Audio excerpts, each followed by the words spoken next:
Hi guys, welcome to Vikas online education. आज के इस वीडियो में हम लोग देखने वाले हैं साइंस सुपर 30, जिसमें कि साइंस के इंपॉर्टेंट 30 क्वेश्चन के बारे में हम लोग डिस्कशन करने वाले हैं। जैसे कि आप लोगों को मालूम है, रेलवे एनटीपीसी और ग्रुप डी को ध्यान में रखते हुए हम लोगों ने साइंस के 1000 इंपॉर्टेंट क्वेश्चनों का सीरीज स्टार्ट किया है, जो कि ये 8वां पार्ट है। इससे पहले हम लोग 7 पार्ट तक का क्वेश्चनों को देख चुके हैं, जिसमें कि हम लोग 210 क्वेश्चनों तक अभी तक हम लोग देख चुके हैं। और आज का सेशन बहुत इंपॉर्टेंट, खास और यूनिक होने वाला है, क्योंकि ये सभी वनडे एग्जाम के लिए इंपॉर्टेंट है। चाहे वो एसएससी हो, एसएससी जीडी हो, बैंकिंग हो, रेलवे के लिए तो है ही। जहां पर भी साइंस का क्वेश्चन पूछा जाता है वहां पर ये सेशन बहुत इंपॉर्टेंट है। तो चलिए आज का सेशन को स्टार्ट करते हैं और चलते हैं अपने फर्स्ट क्वेश्चन की ओर। देखिए, सबसे पहला क्वेश्चन यहाँ पे आ चुका है और इसको हम लोग समझते हैं क्वेश्चन क्या बोल रहा है। सौर पैनल में निम्नलिखित में से एक वर्ड आया हुआ है, सौर पैनल। ठीक है, सौर पैनल में निम्नलिखित में से कौन सी धातु का यूज किया जाता है। देखिए, सौर पैनल पहले बहुत ज्यादा सक्सेसफुल नहीं था जब पहले पहले ये आया हुआ था, लेकिन बाद में ये सौर पैनल का जो टेक्नोलॉजी में सुधार किया गया, उसके बाद से सौर पैनल बहुत ही ज्यादा सक्सेस है। तो सौर पैनल के द्वारा यहाँ पे बिजली का उत्पन्न किया जाता है और उसके बाद से यहाँ पे हम लोग बिजली का यूज करते हैं। आप लोग को मालूम है कि झारखंड का खूंटी वाला जो कोर्ट है, यानी कि झारखंड का पहला ऐसा खूंटी वाला जो कोर्ट है, जो कि भारत का पहला, ठीक है, झारखंड में जो खूंटी कोर्ट है वो भारत का पहला ऐसा कोर्ट है जो कि पूरी तरीके से सौर पैनल से संचालित है। वहां पर बिजली उत्पन्न करने के लिए वहां पर सिर्फ और सिर्फ सौर पैनल का ही इस्तेमाल किया जाता है। तो सौर, आप लोग पेट्रोल पंप में भी देखे होंगे कि सौर पैनल का इस्तेमाल करके ही बिजली का उत्पन्न किया जाता है। ठीक है, चलिए, तो सौर पैनल में निम्नलिखित में से कौन से धातु का यूज किया जाता है। तो 4 ऑप्शन आपके सामने में है, तो चारों ऑप्शन में सही उत्तर आपका हो जाएगा सिलिकॉन, यानी कि सिलिकॉन धातु का इस्तेमाल किया जाता है सौर पैनल में। ठीक है, चलिए नेक्स्ट क्वेश्चन की ओर चलते हैं हम लोग। नेक्स्ट क्वेश्चन हम लोग के सामने आ चुका है, अल्फ्रेड नोबेल ने किसका आविष्कार किया था। तो ये क्वेश्चन को देखते देखते तो ये बच्चा को मालूम है कि नोबेल जी के द्वारा किनका आविष्कार किया गया था। तो नोबेल जी के द्वारा डायनामाइट का आविष्कार किया गया था 1831 ईस्वी में। और नोबेल जी के द्वारा ही, यानी कि नोबेल के नाम से ही नोबेल पुरस्कार को भी दिया जाता है। तो इनका कहना था कि ये डायनामाइट जो है बहुत ही घातक होता है। तो अल्फ्रेड नोबेल जी के द्वारा ये कहना था कि मेरे द्वारा जो यहाँ पे जो आविष्कार किया गया था डायनामाइट, ये बहुत ही घातक है, लेकिन जो भी व्यक्ति विश्व में शांति का स्थापना करेगा, क्योंकि डायनामाइट तो बहुत खतरनाक चीज है, ठीक है, ये डेंजरस चीज है, लेकिन जो शांति का आविष्कार किया गया, जो शांति का आविष्कार करेगा, जो शांति स्थापना करेगा, ठीक है, जो शांति के लिए काम करेगा, तो कुछ भी जातीय समाज में शांति स्थापना करेगा, तो उन लोगों को नोबेल पुरस्कार से सम्मानित किया जाएगा। तो तब से नोबेल के नाम से यहाँ पे नोबेल पुरस्कार दिया जाता है। तो नोबेल जी के द्वारा किसका आविष्कार किया गया था, यहाँ पे डायनामाइट का आविष्कार किया गया था। कब? 1831 में। नेक्स्ट क्वेश्चन के चलते हम लोग। नेक्स्ट क्वेश्चन हम लोग के सामने आ गया, टॉक्सिकोलॉजी किसका अध्ययन है। देखिए, यहाँ पे नाम से ही पता चल रहा है कि टॉक्सी, ठीक है, तो यहाँ पे क्या टॉक्सी, तो इसका मतलब होता है जहर, और यहाँ पे लॉजी का मतलब हो जाएगा, लॉजी का मतलब होगा अध्ययन। तो इसका अध्ययन को क्या कहेंगे हम लोग, तो साफ यहाँ मालूम है कि जहर का अध्ययन को ही क्या बोला जाता है, टॉक्सिकोलॉजी के नाम से हम लोग जानेंगे। तो सही उत्तर हो जाएगा यहाँ पे जहर। ओके, आप लोग अगर विज्ञान का शाखा, ठीक है, या फिर बायोलॉजी का शाखा वाला वीडियो आप लोग नहीं देखे हैं, तो वहां पर जाकर के देख लीजिए, क्योंकि विज्ञान का शाखा से अलग वीडियो दिया गया है और बायोलॉजी का शाखा से अलग वीडियो दिया गया। वहां पे बहुत ही क्वेश्चन को वहां पे किया गया कवर, यानी कि 75 क्वेश्चन को वहां पे किया गया है कवर। ठीक है, चलो नेक्स्ट क्वेश्चन की ओर चलते हैं। भारत में श्वेत क्रांति का जनक किसे कहा जाता है, यानी कि दूध उत्पादन का जनक कौन है, तो यहाँ पे हो जाएगा वर्गीस कुरियन। जैसा कि आप लोगों को मालूम है ठीक है, जैसा कि आप लोगों को मालूम है हमारा देश जो है 1947 में आजाद हो गया। लेकिन यहाँ पे जब 1947 में जब आजाद हुआ, उसके बाद हम लोग का देश में खाने को बहुत ज्यादा दिक्कत होने लगा, अनाज नहीं था। ठीक है, दो बातें यहाँ पे बात करेंगे हम, एक बात करेंगे श्वेत पे और एक बात करेंगे हरित पे। तो यहाँ पे जब 1947 में जब भारत को आजादी दिया गया अंग्रेजों के द्वारा, तो उसके बाद से हम लोग का यहाँ पे खाने पीने का बहुत सारा दिक्कत होने लगा। तो यहाँ पे हम लोग का एक स्वामीनाथन जी है, ठीक है, स्वामीनाथन जी है, जी थे, जो कि तमिलनाडु से क्या करते थे, ये करते थे बिलोंग। तो स्वामीनाथन जी के द्वारा ही वहां पे कौन सा हरित क्रांति को लाया गया। तो उसके बाद से फिर हम लोग यहाँ पे चावल दाल में किसी भी तरीके से कोई दिक्कत नहीं होने लगा। ठीक है, तो स्वामीनाथन जी के द्वारा यहाँ पे लाया गया था हरित क्रांति को। उसी तरीके से तो हरित वाला जितना भी है ना, ये सभी दाल चावल धान ये सब से लेकर ये रिलेटेड है। लेकिन जब श्वेत क्रांति का बात होता है तो श्वेत का मतलब होता है मिल्क, यानी कि मिल्क का मतलब होता है दूध, और दूध का क्रांति ये किससे ये किससे रिलेटेड है, ये हो जाएगा वर्गीस कुरियन के द्वारा। तो इनके बाद जब ये क्रांति को लाया गया, जब स्ट्रेटेजी को लाया गया, तब से फिर भारत में देश में यहाँ पे दूध का किसी भी तरीके से कोई दिक्कत नहीं होता था। ठीक है, चलिए तो दोनों चीज यहाँ पे आप लोग याद रखिएगा। ठीक है, चलिए नेक्स्ट क्वेश्चन की ओर चलते हैं हम लोग। नेक्स्ट क्वेश्चन हम लोग के सामने आ चुका है। नेक्स्ट क्वेश्चन बहुत ही इंपॉर्टेंट है, जो और जितना भी क्वेश्चन हम लोग यहाँ पे कर रहे हैं सभी इंपॉर्टेंट है, सभी एग्जाम में ये पूछा जा चुका है। ठीक है, परमाणु विखंडन कौन सी मेथड के द्वारा ये काम करता है? तो परमाणु विखंडन जो है कौन सी मेथड के द्वारा ये काम करता है? तो पहली बात तो होगा कि परमाणु रूपांतरण, गलत। दूसरा क्या हो जाएगा, अणुओं का उपखंड, ये भी गलत। तीसरा क्या होगा, एक भारी परमाणु नाभिक के अखंड। अच्छा, इसमें देखते हैं फिर क्या बोल रहा है, एक नए नाभिक के गठन के लिए दो या दो से अधिक नाभिकों की टक्कर। तो देखिए विखंडन का मतलब होता है टूटना। एक जब नाभिक रहता है तो वो क्या होगा, दो नाभिक में टूट जाएगा, यानी कि एक परमाणु दो अलग अलग परमाणु में टूट जाना ही क्या कहलाता है, विखंडन। तो एक नए नाभिक के गठन के लिए दो या दो से अधिक नाभिक की टक्कर, ये तो गलत हो जाएगा। एक नया नाभिक तो इसमें नहीं बन रहा है, लेकिन एक भारी परमाणु नाभिक के अखंड, यानी कि यहाँ पे एक भारी जो परमाणु है वो क्या करेगा, अखंड हो जाएगा, यानी कि खंड खंड हो जाएगा। तो सी नंबर का हम लोग का सही उत्तर हो जाएगा। नेक्स्ट हम लोग चलते हैं, स्टेनलेस स्टील क्या है? देखिए स्टेनलेस स्टील क्या है, स्टेनलेस स्टील यहाँ पर क्या हो जाएगा, वो हो जाएगा मिश्र धातु, यानी कि हम लोग क्या बोलेंगे यहाँ पे, मिश्र धातु हो जाएगा। स्टेनलेस स्टील बनता कैसे है? स्टेनलेस स्टील जो हम लोग बनता है वो हो जाएगा लोहा से बनेगा, लोहा, क्रोमियम, मैग्नीज और यहाँ पे कार्बन। ठीक है, तो क्वेश्चन एक सवाल ये भी आ सकता है कि स्टेनलेस स्टील किससे किससे मिलकर बनता है, ये पहला सवाल होगा। दूसरा सवाल ये हो सकता है कि स्टेनलेस स्टील क्या है, तो वो क्या है, मिश्र धातु है। तीसरा सवाल ये भी आ सकता है कि स्टेनलेस स्टील में कार्बन का काम क्या है, तो कार्बन का काम ये है कि स्टेनलेस स्टील को ये क्या बनाता है, स्ट्रॉन्ग बनाता है, यानी कि कार्बन अगर नहीं मिलाइएगा तो वहां पर स्ट्रॉन्ग नहीं होगा।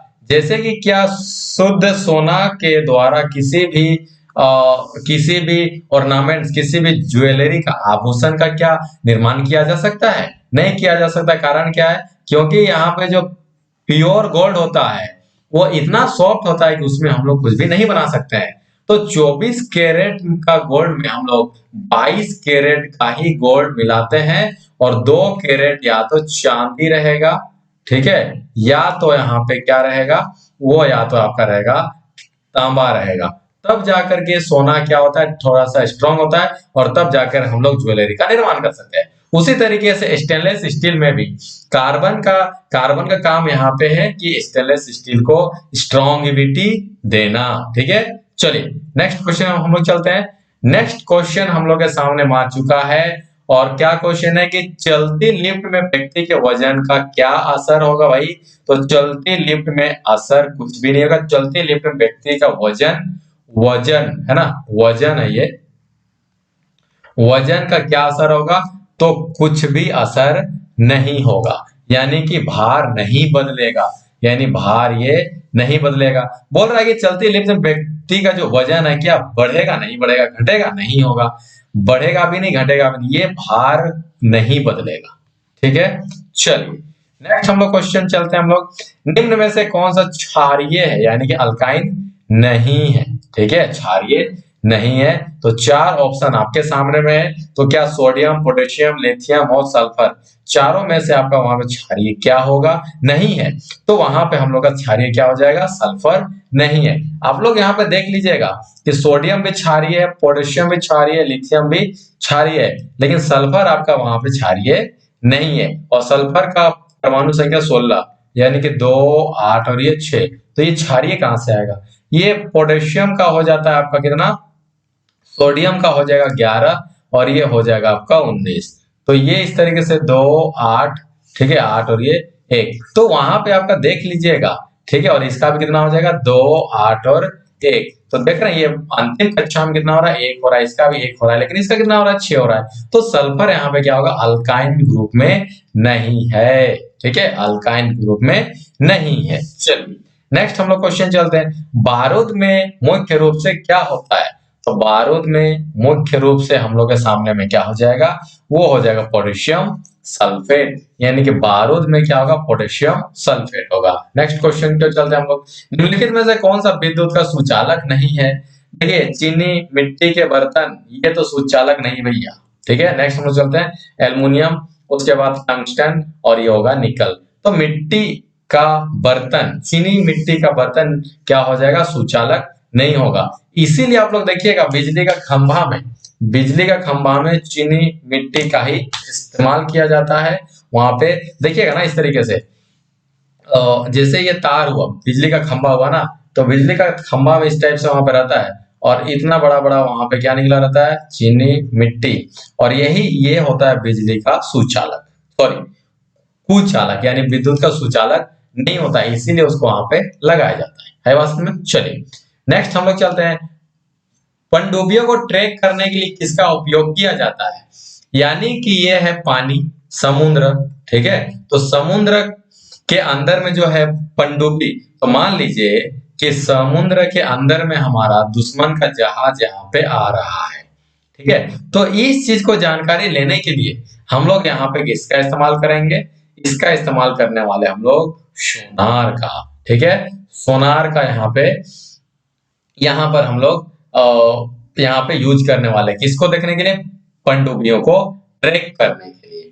ठीक है, कभी कभी सोनार का यहाँ पे फुल फॉर्म को भी पूछ लेता है, तो फुल फॉर्म को भी वहां पे देख लीजिएगा। ये सोनार का काम है यहाँ पे पानी के अंदर में जितने भी पनडुब्बी आते हैं हमारे दुश्मन का, सभी को ट्रैक करने का काम है। लेकिन रडार का काम क्या है, ये रडार है पानी के बाहर का, यानी कि मान लीजिए कि ये हमारा आर्मी का क्षेत्र है और यहाँ पे हम लोग का ये रडार लगा हुआ है। ठीक है, लेकिन बाहर से हम लोग का एरिया, बाउंड्री के बाहर से कोई देश अगर आक्रमण यहाँ पे कर रहा है, तो ये रडार हम लोग को जानकारी दे देगा कि भाई कोई तो अभी आक्रमण करने वाला है या फिर इसके ऊपर से कोई जहाज जा रहा है। तो रडार का काम है, यहाँ पे रडार का काम में लेती है आर्मी और सोनार काम में लेती है नेवी। आइए बात समझ में।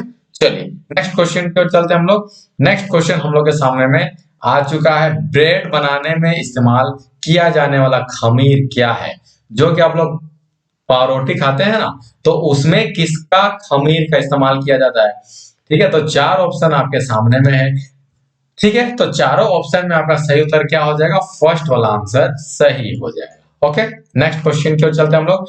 नेक्स्ट क्वेश्चन हो जाएगा हम लोग के सामने में क्या, मानव श्वसन में क्या छोड़ा जाता है। ध्यान से समझिएगा इस बात को। मानव जब सांस छोड़ता है तो क्या छोड़ता है भाई, तो मानव जब सांस छोड़ता है तो वो कार्बन डाइऑक्साइड छोड़ता है। लेकिन यहाँ पे और एक क्वेश्चन आपका बन सकता है, जो कि फोटोसिंथेसिस होता है, फोटोसिंथेसिस। ठीक है, तो फोटोसिंथेसिस के दौरान पेड़ पौधे कौन सा गैस को रिलीज करते हैं, तो वो आपका हो जाएगा O2 गैस को रिलीज करते हैं। जैसे कि यहाँ पे फोटोसिंथेसिस जो बनाया जाता है, तो फोटोसिंथेसिस सबसे पहले वहां पे क्या लेगा, कार्बन डाइऑक्साइड लेगा। ठीक है, उसके बाद क्या होगा, वहां पे आपका जल को लेगा। ओके, और ये सनलाइट यानी कि अल्ट्रावायलेट और ये क्लोरोफिल की उपस्थिति में ग्लूकोज C6H12 और ये O6 का निर्माण करेगा। यहाँ पर भी 6 लगा दीजिए, यहाँ पर भी 6 लगा दीजिए, यहाँ पर भी 6 लगा दीजिए और यहाँ पर भी ये 6 लगा दीजिए। तो इस तरीके से हम लोग का ये क्या बन जाता है, ये बन जाता है फोटोसिंथेसिस का रिएक्शन। तो क्वेश्चन यहाँ पे ये पूछ लेता है कि फोटोसिंथेसिस के दौरान कौन सा गैस उत्सर्जित होता है, निकलता है, तो यहाँ पे होगा ऑक्सीजन गैस। और बहुत को यहाँ पे गलती कर देते हैं, लेकिन आपके मानव श्वसन में क्या गैस छोड़ा जाता है, तो वो होगा कार्बन डाइऑक्साइड। नेक्स्ट हम लोग चलते हैं, इंफ्रारेड क्या है, ठीक है, इंफ्रारेड क्या है। तो 4 ऑप्शन आपके सामने में है, सभी उत्तर में से क्या हो जाएगा, विद्युत चुंबकीय तरंग है। देखिए यहां पे क्या होता है कि इंफ्रारेड क्या है, विद्युत चुंबकीय तरंग है। अब बोलिएगा कि विद्युत चुंबकीय तरंग का गुण क्या हो जाएगा, तो विद्युतीय तरंग का जो गुण होता है, विद्युत चुंबकीय तरंग का जो गुण होता है वो आपका हो जाएगा, इस तरंग को गमन करने के लिए किसी भी माध्यम का जरूरत नहीं होता है, ना ही सॉलिड, लिक्विड और ना ही गैस। यानी किसी भी माध्यम में किसी भी माध्यम का जरूरत नहीं होता है। जो भी विद्युत चुंबकीय तरंग जो है, इन लोगों को गमन करने के लिए, एक माध्यम से दूसरे माध्यम में जाने के लिए किसी भी माध्यम का जरूरत नहीं होता है बात समझ में। और यहाँ पे अनुदैर्ध्य जैसे कि अनुप्रस्थ, ये कौन सा, इसका एग्जाम्पल हो गया प्रकाश का लाइट, ठीक है। और अनुदैर्ध्य तरंग क्या हो जाएगा, ये हो जाएगा आपका ध्वनि तरंग। आई बात समझ में। तो यहाँ पे याद रखिएगा कि जो भी विद्युत चुंबकीय तरंग होते हैं, उन लोगों को गमन करने के लिए किसी भी तरह के माध्यम का जरूरत नहीं होता है। आई बात समझ में। चलिए नेक्स्ट हम लोग चलते हैं, कौन सी बीमारी दिल से संबंधित नहीं है। तो 4 ऑप्शन आपके सामने में है, तो चारों ऑप्शन में हो जाएगा आपका डिप्थीरिया। देखिए यहाँ पे कार्डियो से भी यहाँ पे आपका दिल का बीमारी से जुड़ा हुआ है, और ये एंड्रियोज से भी दिल से बीमारी जुड़ा हुआ है, लेकिन माइको से भी देख रहे हैं, माइकोकार्डियल देख रहे हैं, ये कार्डियल। तो यहाँ पे इस तरह का वर्ड जहां पर भी आएगा ना, सभी दिल का बीमारी से ही जुड़ा हुआ है। लेकिन यहाँ पे डिप्थीरिया तो आप लोग को भी मालूम है कि डिप्थीरिया जो है दिल का बीमारी से ये जुड़ा हुआ नहीं है। तो आंसर सही हो जाएगा डिप्थीरिया, जो कि दिल से संबंधित बीमारी नहीं है, ठीक है। चलिए नेक्स्ट हम लोग चलते हैं, एनजीटी का पूरा नाम क्या है। एनजीटी का पूरा नाम क्या, बहुत इंपॉर्टेंट है। और एनजीटी का पूरा नाम क्या होगा, नेशनल ग्रीन ट्रिब्यूनल।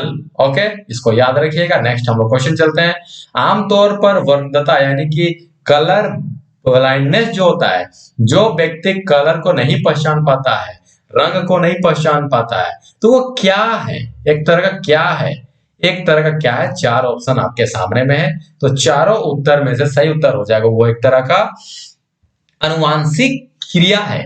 अनुवांशिक, अगर किसी का व्यक्ति को अगर वहां पे कलर ब्लाइंडनेस है, ठीक है, तो उसका बेटा को भी चांसेस है कि उसका बेटा को भी होने का चांसेस है, ठीक है, क्योंकि पीढ़ी दर पीढ़ी जो है इस तरह का बीमारी जाता है। और ये वंशानुगत बीमारी है, यानी कि फादर के जीन में अगर इस तरह कोई बीमारी है, तो बेटे का भी जीन में जाने का संभावना वो रहता है, ठीक है। चलिए नेक्स्ट हम लोग क्वेश्चन चलते हैं, जब एक कार, ठीक है, जब एक कार एक मोड़ लेती है, तो कौन सा बल है जो हमें बाहर की ओर धकेलता है। जैसे कि आपका ये रोड है, जैसे रामगढ़ घाटी तो गए होंगे, तो वहां पर जब आप घूमिएगा ना, ठीक है, इस तरह का वहां पे आपका रोड है, तो वहां पे जब आप लोग घूमिएगा, कार से जब गाड़ी से घूमिएगा, तो देखिएगा कि एक तरह का बल आपको इस तरीके से धक्का मार रहा है, ठीक है, किधर, बाहर की ओर। यहाँ पे सॉरी, हम बाहर की ओर धकेलते हैं, तो बाहर मतलब कि कार देखिए जब घूम रहा है, तो हम लोग, अच्छा कार का बात नहीं कर रहा है, सॉरी हम लोग का बात कर रहा है, हमें बाहर की ओर धकेलता है, यानी कि हम लोग को लगता है कि हम लोग बाहर की ओर धक्का हो रहे हैं, तब तो यहाँ पे जाके बैलेंस बनेगा। और अगर ये चीज नहीं होगा ना, तो कार क्या हो जाएगा, एक्सीडेंट हो जाएगा। तो वही बात यहाँ पे क्वेश्चन में बोला जा रहा है कि जब एक कार एक मोड़ लेती है, तो कौन सा बल है जो हमें बाहर की ओर धकेलता है, और यही बल है जिसके कारण से कार बैलेंस बना रहता है और कार घूम जाता है। तो कौन सा बल है वो, तो वो बल होगा हम लोग का क्या हो जाएगा, अपकेंद्रीय बल, यानी कि सेंट्रीफ्यूगल फोर्स। क्योंकि केंद्र की ओर जाएगा ना, केंद्र भिगामी बल जो है वो यहाँ पे सेंट्रीपिटल फोर्स अंदर की ओर लगता है, लेकिन अपकेंद्रीय बल बाहर की ओर लगेगा। और घर्षण बल तो आप लोग जान रही है, दो चीज को जब रगड़िएगा, अपने हाथ को भी रगड़िए इस तरीके से, तो रगड़ने से क्या होगा, गर्म होता है, तो ये क्या होगा, घर्षण बल। और होता है तनाव बल है, यानी कि टेंशन बल। ठीक है, तो यहाँ पे सही उत्तर हो जाएगा अपकेंद्रीय बल। नेक्स्ट हम लोग चलते हैं, पीला बुखार यानी कि पीत ज्वर प्रमुख रूप से इंसानों की के किस किस हिस्से में फैलता है। ठीक है, तो सही उत्तर हम लोग का हो जाएगा, सही उत्तर क्या हो जाएगा, सही उत्तर हो जाएगा मादा मच्छर के काटने से। यानी कि बुखार जो आता है ना, ठीक है, यहाँ पे होगा पीला बुखार यानी कि प्रमुख रूप से इंसानों के बीच, यहाँ पे होगा बीच, कैसे फैलता है, और ये कि किससे फैलता है, यानी कि इंसानों के बीच। वही हम देख रहे हैं यहाँ पे कुछ टाइपिंग मिस्टेक है कि इंसानों के बीच किससे फैलता है। तो आप लोगों को भी मालूम है कि मादा मच्छर क्या, एनाफिलिस। ठीक है, एनाफिलिस, एनाफिलिस मादा मच्छर के काटने से, मादा मच्छर का नाम भी पूछ लेते हैं कभी कभार, तो वो हो जाएगा क्या, एनाफिलिस के काटने से क्या हो जाएगा, मादा मच्छर के काटने से पीला बुखार हम लोग वहां पे आता है। ठीक है, चलिए नेक्स्ट हम लोग चलते हैं, जब दूध खट्टा हो जाता है तो कौन सा अम्ल मिलता है, तो भाई ये सबको पता है, लैक्टिक एसिड। ठीक है, चलते हैं हम लोग नेक्स्ट क्वेश्चन की ओर। आईपी एड्रेस के बिंदुवार दशमलव सेट को क्या कहा जाता है, तो ये कहा जाता है आपका, ये कहा जाएगा आपका आईपी सेट। ठीक है, आईपी सेट कहां पर जाएगा, ये ऑक्टेट नहीं होगा, ऑक्टेट आपका गलत आंसर है, आईपी सेट कहा जाएगा। ऑक्टेट जो है, ऑक्टेट आपका जो पेट्रोल का शुद्धता है ना, उसको बोला जाता है ऑक्टेट। ठीक है, तो ऑक्टेट यहाँ पे नहीं होगा, ये हो जाएगा आईपी सेट। नेक्स्ट हम लोग चलेंगे, वॉशिंग सोडा का इस्तेमाल निम्नलिखित में से किसके लिए किया जाता है, तो वॉशिंग सोडा का इस्तेमाल निम्नलिखित में से किसके लिए किया जाता है, तो कठोर जल को नरम करने के लिए यहाँ पे किया जाता है। देखिएगा कठोर जल क्या होता है, सिंपल सा बात, एक होता है soft water, soft water, soft water का मतलब हो जाएगा मीठा पानी, मीठा पानी। ठीक है, और दूसरा का मतलब हो जाता है यहाँ पे hard water, hard water. Okay, इसका मतलब हो जाएगा हार्ड वाटर का मतलब हो जाएगा, और उसको हम लोग बोलते हैं क्या, खारा पानी, उसको बोलते हैं हम लोग खारा पानी। सॉफ्ट वाटर का जो फॉर्मूला है, सॉफ्ट वाटर का जो जनरली फॉर्मूला है वो क्या हो जाएगा, उसका सॉफ्ट वाटर का जनरली फॉर्मूला जो होता है हम लोग का वाटर का, यानी कि H2O, लेकिन हार्ड वाटर का फॉर्मूला हो जाएगा D2O। हमेशा याद रखिएगा इस चीज को।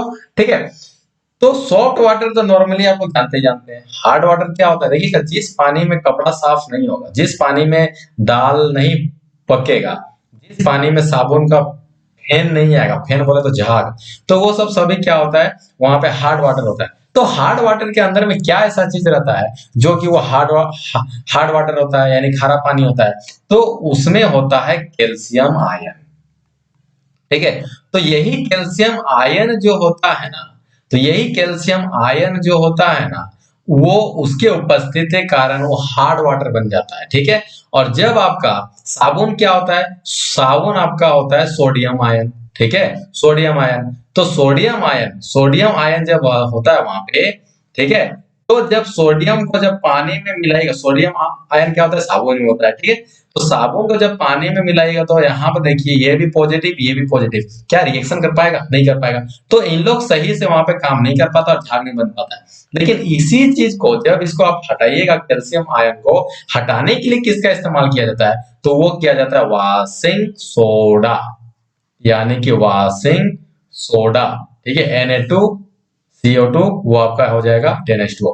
चलिए, तो वॉशिंग सोडा यहाँ पे हो जाएगा क्या, आपको वॉशिंग सोडा का इस्तेमाल कठोर जल को हटाने के लिए, नरम करने के लिए इस्तेमाल किया जाता है। जैसे ही वॉशिंग सोडा यहाँ पे डाल दीजिएगा जल में, तो ये आपका Ca यानी कि आयन, ठीक है, कैल्शियम आयन ये हट जाएगा, और इस तरीके से हम लोग इसको नरम वाटर में बना लेंगे। या फिर इसको पानी को गर्म कर दीजिए, दूसरा उपाय, तो इससे भी ये पानी क्या हो जाएगा, सॉफ्ट बन जाएगा। ठीक है, तो सारा जानकारी यहाँ पे हम दे दिए। चलिए नेक्स्ट हम लोग चलते हैं, अल्प रक्तता स्थिर स्थिति किस वजह से होता है, तो आप लोग को पता है एक नॉर्मल सा बीमारी है एनीमिया। एनीमिया का मतलब होता है खून का कमी, खून मतलब होता है आरबीसी, तो आरबीसी का कमी से क्या हो जाएगा, एनीमिया का बीमारी होगा। ठीक है, रक्त अल्पता यानी कि एनीमिया आरबीसी का कमी से होता है। ठीक है, चलिए नेक्स्ट हम लोग चलते हैं। भारत तो स्टेट उत्सर्जन मालिक संदर्भ करते हैं। ठीक है, तो वो क्या हो जाएगा, वो सही उत्तर हम लोग का हो जाएगा वाहनों से होने वाले जो पोल्यूशन है, ठीक है, उसको हम लोग यहाँ पे मानक संदर्भित करते हैं। नेक्स्ट हम लोग चल लेंगे, बिजली की मोटर रूपांतरित करती है। भाई बिजली की मोटर क्या रूपांतरित करती है, बिजली का जो मोटर है ना, ठीक है, बिजली का जो मोटर है ना, जैसे कि आपका घर में तो पानी मशीन होगा ही, तो पानी मशीन में क्या होता है कि मोटर जैसे ही वहां पे क्या देते हैं, करंट देते हैं, तो करंट उसमें क्या जाता है, मोटर में जाता है, तो करंट क्या हो जाएगा, विद्युत विद्युत ऊर्जा। जैसे ही विद्युत ऊर्जा उसमें दीजिएगा, तो ये करंट यहाँ पे करंट जा करके क्या हो जाएगा, ये वहां से जैसे ही मोटर में करंट जाएगा, मोटर क्या करेगा कि वहां से पानी को निकालना शुरू करेगा। तो पानी में भी तो एक तरह का ऊर्जा है ना, तो यही हो जाएगा आपका यांत्रिक ऊर्जा, क्योंकि पानी नीचे से खींच के ला रहा है, तो यांत्रिक ऊर्जा। ठीक है, तो विद्युत ऊर्जा को रूपांतरित करता है किसमें, यांत्रिक ऊर्जा में। कौन, विद्युत की मोटर। है बात समझ में। चलिए नेक्स्ट हम लोग, अच्छा और एक बात है यहाँ पे, जैसे कि आपका ये है क्या बोलते हैं उसको, जनरेटर। आदमी बोलता है जनरेटर, जनरेटर नहीं होता है, जनरेटर होता है। जेनरेटर का मतलब होता है उत्पादन करना, तो जेनरेट करना का मतलब होता है उत्पादन करना। तो जेनरेटर क्या होता है, क्या मशीन है वो, यांत्रिक ऊर्जा को वो क्या करता है, विद्युत ऊर्जा में रूपांतरित करता है। जैसे कि जेनरेटर में क्या डाला जाता है, डीजल डाला जाता है, तो डीजल क्या एक तरह का यांत्रिक ऊर्जा है, तो यांत्रिक ऊर्जा ही क्या करेगा, विद्युत का ऊर्जा में रूपांतरित करता है, किसको, जनरेटर को। आई बात समझ में। चलिए नेक्स्ट हम लोग चलते हैं, नेफ्रोलॉजी निम्नलिखित में से किससे जुड़ा है, तो नेफ्रोलॉजी आपका होगा गुर्दा से। नेक्स्ट चलते हैं हम लोग, कैल्शियम हाइड्रोक्साइड सॉल्यूशन का सामान्य नाम क्या है, तो कैल्शियम हाइड्रोक्साइड तो सामान्य नाम क्या हो जाएगा, उसका हो जाएगा चूना पानी। ठीक है, चूना पानी। तो देखिएगा चूना पानी कैसे बनता है, जैसे कि H2O ये हो गया पानी, तो पानी में हम लोग क्या मिलाएंगे, CaO यानी कि कैल्शियम ऑक्साइड।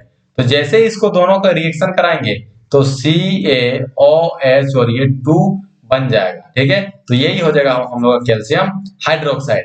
ठीक है ना, जैसे कि यहाँ पे कार्बन कैल्शियम कितना है, 1 है, यहाँ पे हाइड्रोजन कितना है, 2 है, और यहाँ पर कितना हो जाएगा, यहाँ पर ऑक्सीजन भी 2 हो जाएगा। तो सही है ना, तो ये बन जाएगा हम लोग का कैल्शियम हाइड्रोक्साइड। बस समझे। चलिए तो ये चूना पानी का रिएक्शन, चूना पानी का सॉल्यूशन। नेक्स्ट हम लोग चलते हैं, आधुनिक आनुवांशिक का जनक किसे माना जाता है, भाई ये तो महान आदमी है, कौन हो जाएगा, जॉर्ज, ठीक है, मेंडल। नेक्स्ट हम लोग, और यही मेंडल जी ही मटर का दाने पे एक्सपेरिमेंट किए थे। ठीक है, और इन्हीं का देन है आज का कि हाइब्रिड मटर जो निकल रहा है ना, सभी जॉर्ज मेंडल जी का ही देन है। ठीक है, चलिए नेक्स्ट हम लोग चलते हैं, लुईस पास्चर को किस खोज के लिए जाना जाता है, तो लुईस पास्चर जी को क्या हो जाएगा, रेबीज का टीका के लिए उनको जाना जाता है। नेक्स्ट हम लोग चलेंगे, लट्टू का घूमना किसका एक उदाहरण है, तो लट्टू का घूमना यहाँ पे किसका एक उदाहरण होगा, केंद्राभिगामी बल।